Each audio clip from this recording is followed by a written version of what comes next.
रूस के राष्ट्रपति व्लादिमीर पुतिन 4 साल बाद भारत आ रहे हैं। वजह 23rd India Russia annual summit. Ukraine युद्ध शुरू होने के बाद ये उनका पहला भारत दौरा है। 4 और 5 दिसंबर को होने वाले इस खास दौरे पर अमेरिका से लेकर चीन तक सबकी निगाहें हैं। माना जा रहा है कि पुतिन अपने साथ भारत के लिए एक गिफ्ट हैम्पर ला रहे हैं, जिसमें S-500 जैसे खतरनाक डिफेंस सिस्टम्स और कई बड़े समझौते शामिल हो सकते हैं। लेकिन ये दोस्ती सिर्फ कागजों तक सीमित नहीं है।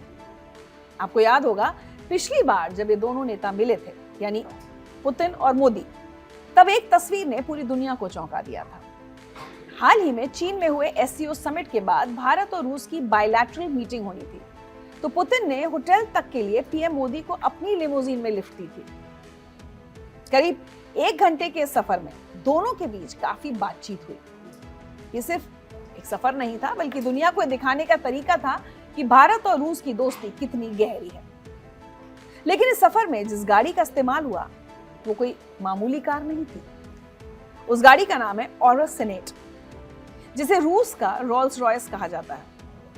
आज मैं आपको पुतिन की इसी किले जैसी गाड़ी, उनके उड़ते हुए महल और उनकी रहस्यमयी जिंदगी के हर पन्ने के बारे में बताऊंगी। सबसे पहले बात उसी ऑरस सेनेट की, जिसमें पीएम मोदी ने सवारी की। ये कार दुनिया की सबसे सुरक्षित कारों में से एक मानी जाती है। इसे खास तौर पर ऐसे बनाया गया है कि इस पर गोलियों, बमों, यहाँ तक कि केमिकल हमले का भी कोई असर नहीं होता। इसका वजन 60 टन से भी ज्यादा है, यानी ये एक छोटे टैंक जितनी भारी और मजबूत है। इस कार के शीशे इतने मोटे हैं कि कोई भी हथियार इन्हें भेद नहीं सकता। अगर कभी टायरों पर हमला हो भी जाए तो भी ये गाड़ी बिना रुके अपनी मंजिल तक पहुंच सकती है। कार के अंदर ऑक्सीजन सप्लाई का अपना सिस्टम है, ताकि बाहर अगर जहरीली गैस भी फैल जाए तो अंदर बैठे लोग सुरक्षित सांस ले सकें। सिर्फ सुरक्षा ही नहीं, ये कार एक कमांड सेंटर भी है। पुतिन इसमें बैठकर पूरी दुनिया से संपर्क साध सकते हैं और न्यूक्लियर हथियारों तक को कंट्रोल कर सकते हैं। इसकी तुलना अक्सर अमेरिकी राष्ट्रपति की द बीस्ट से की जाती है, लेकिन ऑरस को बनाने में रशियन लग्जरी और मॉडर्न टेक्नोलॉजी का जो मेल हुआ है वो इसे सबसे अलग बनाता है। अब आप सोच रहे होंगे कि क्या पुतिन के पास सिर्फ यही एक कार है? बिल्कुल नहीं। कहा जाता है कि पुतिन को कारों का बहुत शौक है और उनके पास करीब 700 कारों का कलेक्शन है। हालांकि आधिकारिक तौर पर वो बहुत कम कारें डिक्लेयर करते हैं। उनके गैराज में विंटेज रशियन गाड़ियां जैसे गैज 21 वोल्गा और लेडी नीवा भी शामिल हैं, जिन्हें वो खुद चलाना पसंद करते हैं। चलिए, तो जमीन के बाद अब चलते हैं आसमान की ओर। पुतिन जिस प्लेन में सफर करते हैं उसका नाम है IL-96-300 PU। इसे फ्लाइंग क्रेमलिन यानी हवा में उड़ती हुई रशियन संसद भी कहा जाता है। ये प्लेन इतना विशाल है जिसमें जिम, बेडरूम और मीटिंग रूम जैसी सारी सुविधाएं मौजूद हैं। अगर इसकी तुलना डोनाल्ड ट्रंप के एयरफोर्स 1 से की जाए तो दोनों में कांटे की टक्कर है।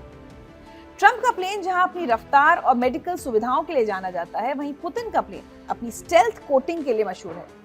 यानी ये प्लेन रडार को चकमा दे सकता है और इस पर मिसाइल हमले का असर होना लगभग नामुमकिन है। पुतिन के काफिले में सिर्फ एक प्लेन नहीं होता। सुरक्षा के लिहाज से एक जैसे दिखने वाले कई प्लेन एक साथ उड़ान भरते हैं, ताकि दुश्मन को पता ना चले कि राष्ट्रपति किस प्लेन में बैठे हैं। रूसी सरकार की aviation unit Russia special flight detachment के पास ऐसे करीब 50 से 70 विमानों का बेड़ा है। पुतिन की सुरक्षा की जिम्मेदारी फेडरल प्रोटेक्टिव सर्विस यानी FSO के पास होती है। इनके कमांडोज खुद को मस्किटियर्स कहते हैं। पुतिन के चारों तरफ सुरक्षा के 4 कड़े घेरे होते हैं। पहला घेरा उनके निजी बॉडीगार्ड्स का होता है, जो हर पल साए की तरह उनके साथ रहते हैं और किसी भी खतरे को भांपने में माहिर होते हैं। हैरानी की बात यह है कि पुतिन के खाने तक की कड़ी जांच होती है। उनके पास खास फूड टेस्टर्स होते हैं, जो हर डिश को पुतिन के खाने से पहले चखते हैं, ताकि उसमें जहर ना मिला हो।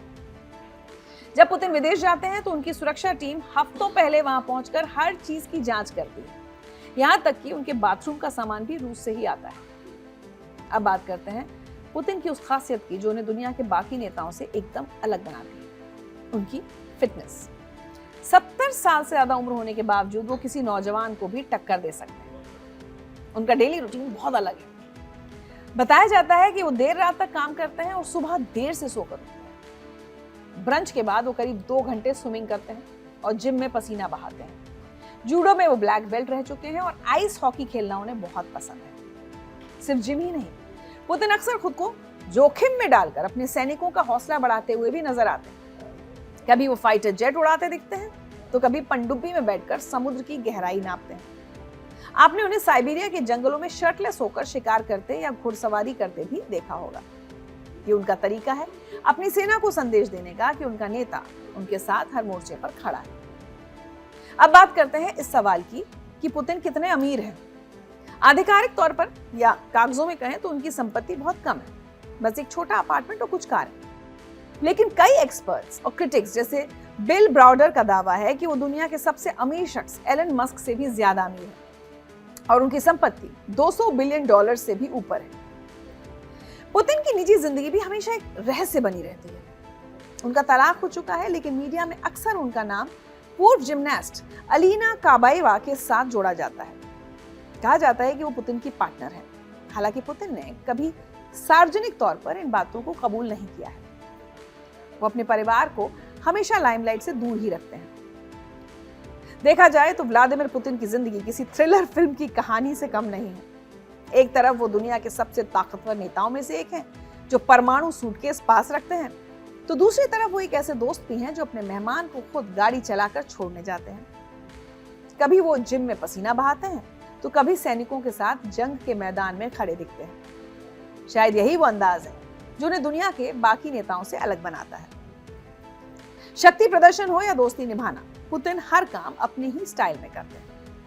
आपको पुतिन की लाइफस्टाइल की कौन सी बात सबसे ज्यादा हैरान करने वाली लगी? कमेंट करके हमें जरूर बताइएगा।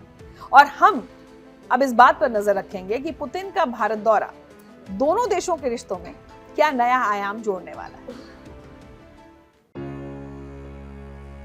जानते हैं, जब जब मैं शोर भरी दुनिया को देखती हूं ना, तो खबरें, बहस, तर्क वितर्क सब कुछ सुनाई देता है, पर लगता है जैसे असल बात कहीं गुम सी हो गई हो। वो बात जो सीधी आपके और मेरे दिल से और हमारे जीवन से जुड़ी है, जो जरूरी तो है पर अधूरी सी रह गई है। वही बात अब मुझे आपसे करनी है, अनकही, सहज और सरल।